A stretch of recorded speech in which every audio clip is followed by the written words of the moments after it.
Ladies and gentlemen, we interrupt your regularly scheduled programming to bring you this special bulletin.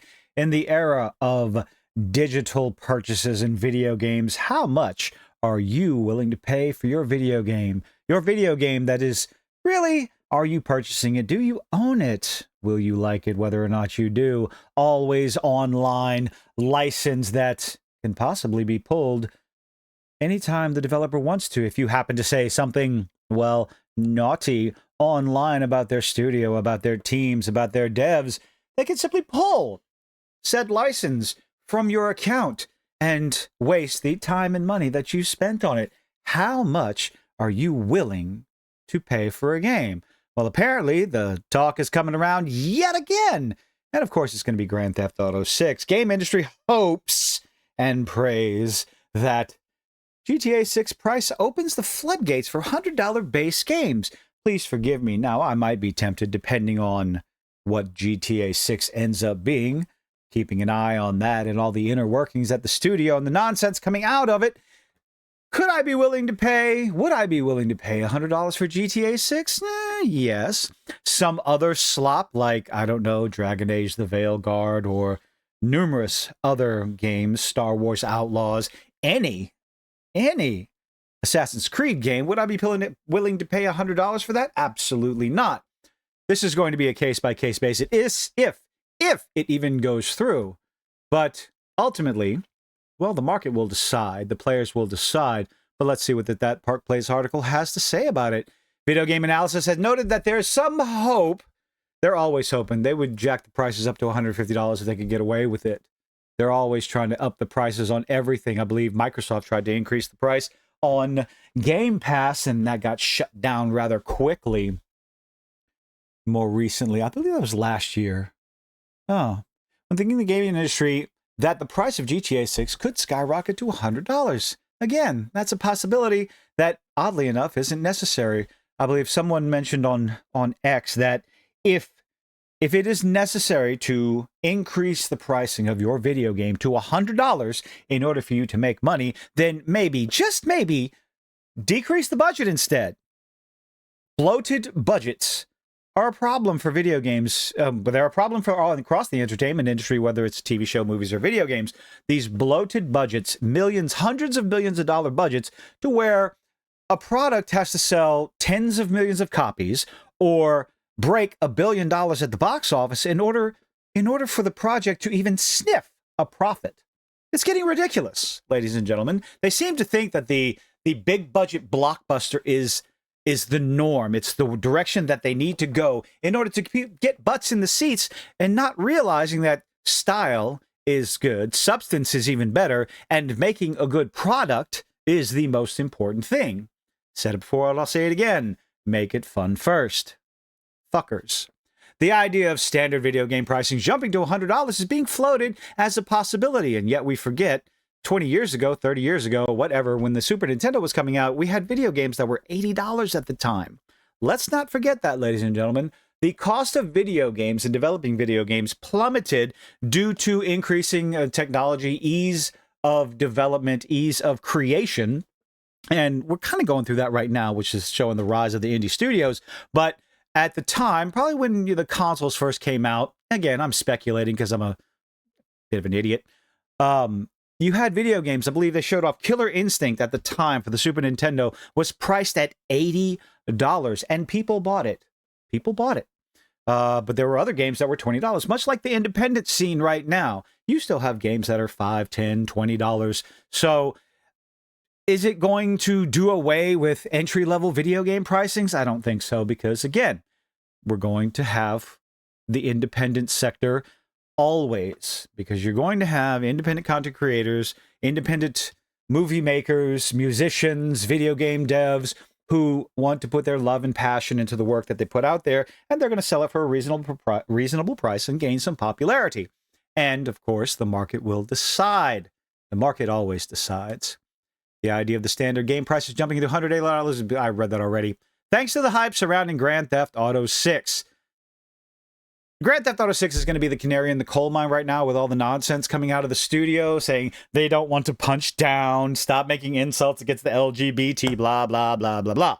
Grand Theft Auto was always a franchise that insulted everyone. People loved it. People enjoyed it. It was a bit campy and cheeky, but it was always a bit over the top. And that's one of the things I believe people enjoyed about it. Is one of the things that I enjoyed about it for sure.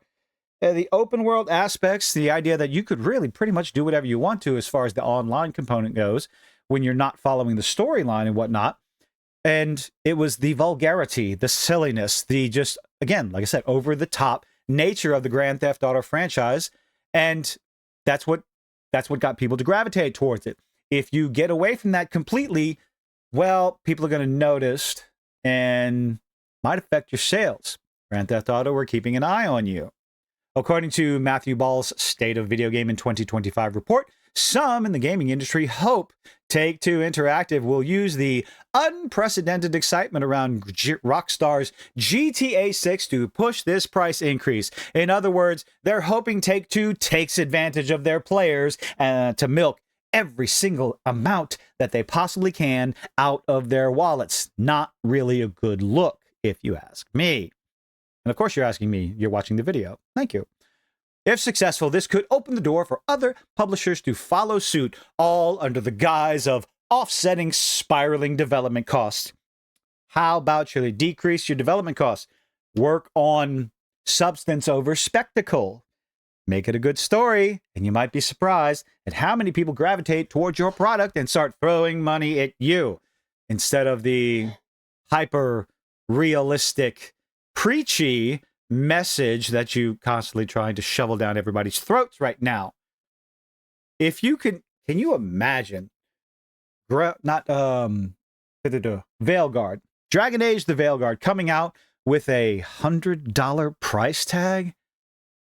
It would have done far worse than it already did. Ridiculous.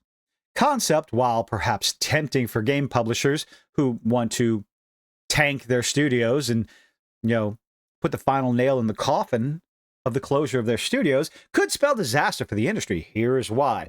We know why. The true cost of gaming. What do we have here? Let's address the elephant in the room. Gaming isn't getting cheaper for consumers. That is correct. More and more players are starting to not pre-order. I highly recommend it. Stop pre-ordering these games. Wait for a sale if you have to. Being more selective in the money that they throw at these video games. I don't think it necessarily has to do with the price of the games because, again, Super Nintendo era, games cost the same, if not more, than they do now. For quite some time, the cost of video games for the consumer, for the customer, was going down. I barely remember how much video games cost because at the time, I wasn't buying too much from the Super Nintendo and the Nintendo 64 and all that other stuff. I just remember games always being $40, $50, $60. Usually in the $40 range. I was playing mostly on PC at the time. So has the cost gone up? Has it gone down? Has something to do with inflation? All of those, definitely all of those factors coming into play. But I think the cost went down, like I said before, because the cost of development was going down. It's becoming easier and easier. And now you have all these studios trying to get hyper-realism, uber graphics, instead of looking for style and optimization. So they're shoveling more and more and more money at these games, expecting them to make a profit because, the more money you throw at it, the more money it'll make, right? Well, that does not seem to be the case.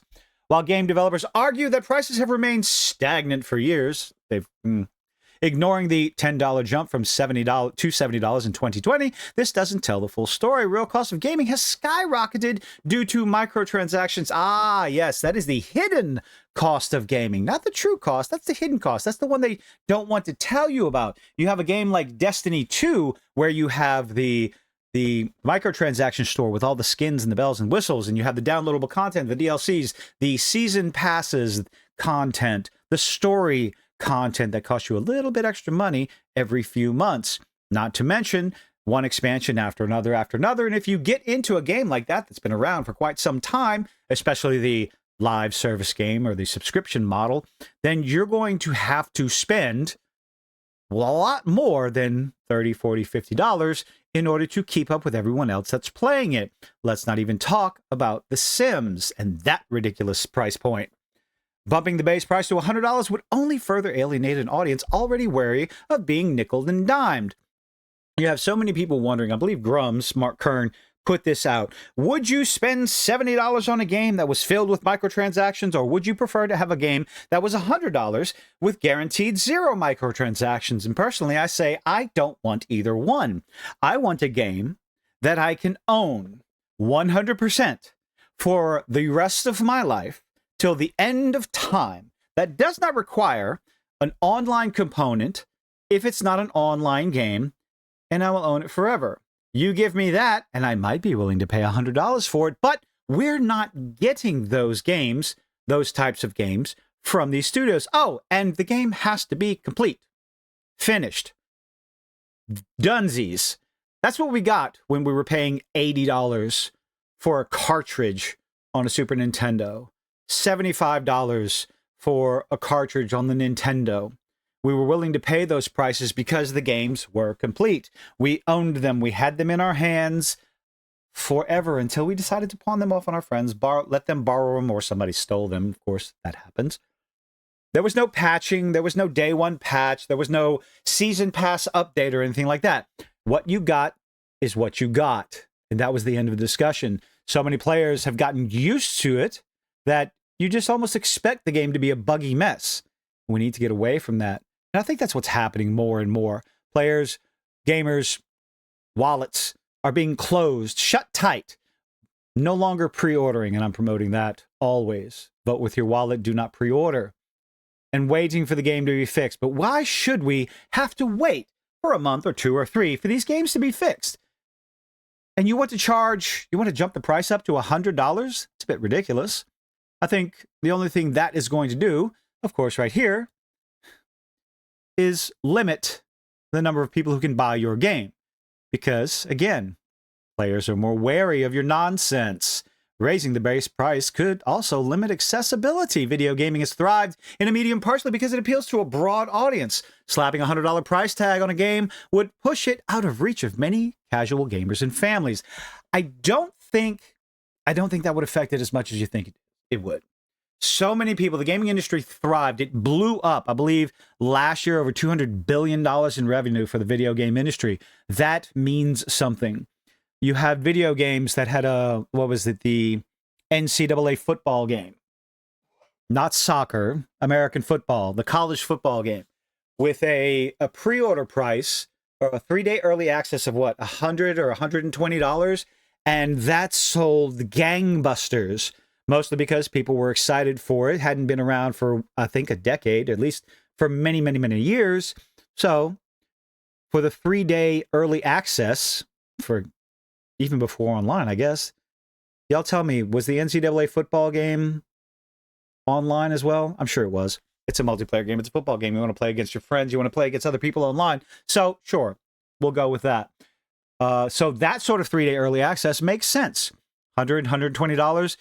I think that sold more. You had hundreds of thousands, if not millions of players. Highest selling game last year? Correct me in the comments, please. Industry leaders might hope to recoup costs from dedicated fans willing to pay the premium, and there will always be people willing to pay the premium. The long-term damage to gaming's widespread casual appeal could be severe. That's always going to be a possibility when you adjust the prices, but ultimately, if somebody wants to play a game, they're going to play the game. Now, they may wait for a Steam sale. They may wait for a PlayStation Online Store sale. But more people I think are waiting for sales. The early access crowd, it's becoming more and more content creators. Because if you're buying a single-player game, I don't see the purpose unless you're doing it for a review or for content, or it's an online game and you want to get a leg up on other players. I don't see the purpose of buying a single-player game early or getting access or spending extra money to get it early. Lessons from history. Let's not forget the lessons of history. The infamous video game crash of 1983. My goodness, 42 years.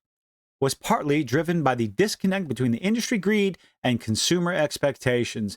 Now, if there's ever anything that could lead to a video game crash, it would be that industry greed and consumer expectations. Right now, there's a big old fight going on as far as what consumers, what customers expect from video games. And we're being called tourists, and we're being called entitled over and over again. All these different insults that we're highly used to, and they don't mean anything. We're the customer. Of course, we're entitled. We're entitled to what we want. If you don't give us what we want, we will not give you what you want, and that is money, which is where the greed comes in. You want to increase your prices? That's fine. Give us a product to justify said price. It's just that simple. Make it fun first, fuckers. I don't understand how that formula could possibly be so foreign to people. I'm going to stop there. Oh, the Atari Shock. Oh, E.T. You remember that game? But that's all I'm going to go. I'm going to post a link in the description box down below for this article, so you can go read it for yourself. Go check out that Park Place. They do a whole bunch of wonderful articles about pop culture, video game, TV show, movies, etc. Go check them out. What do you think? Do you think GTA 6 is going to have a starting price of $100 with the big deluxe edition, $120, $130, even $150? It wouldn't surprise me. Let me know if you think it would be worth it. Could this have a long-lasting effect on the rest of the industry? Let me know what you think in the comment section down below. Leave a like, leave a dislike, do all those nifty little things as you hope to see you on the next one. Bye.